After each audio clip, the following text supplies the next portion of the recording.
ឆ្លងកាត់ពេលវេលាដែលពួកយើងស្រឡាញ់គ្នាពេលខ្លាចយើងឆ្លោះគ្នាក៏មិនប្រែចិនទៅណាហើយបងមានរឿងជាច្រើនចង់ប្រាំទៅរូបជីវ៉ាសង្ឃឹមតើអូនបានលឺហើយមេត្តាដ៏រៀមរាយ Happy birthday to you now អូនសំឡាញ់ថ្ងៃនេះថ្ងៃគុំកំណើតរបស់ជូនពរអូនមានសុខភាពល្អទៅណាមកណាសម្បូរតែមានអ្នកស្រឡាញ់អូនជូនពរឲ្យមានមេសម្បូរលុយចាយឲ្យច្រើន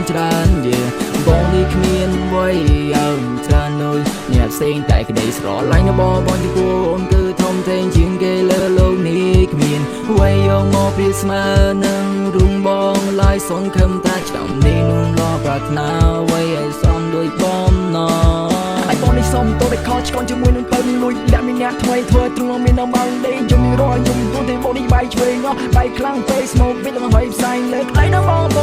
ងណាបើពិសីសង្ឃឹមទៅរូបស្រីលីសិនទៅម៉ៃសងនេះសងនេះមានឡើងចូលឲ្យអូននេះបានដឹងអភ័យតោដល់ម្នាក់នេះបងថ្លៃ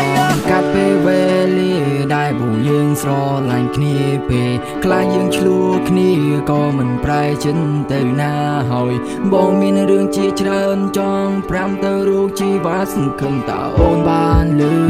ហើយមេត្តាដ៏រៀមរាយ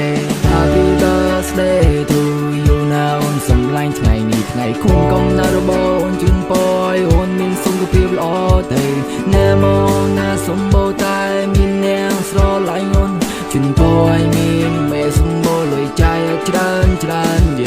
បងនេះគ្មានអ្វីឲ្យច្រើនលុយអ្នកផ្សេងតែក្តីស្រឡាញ់របស់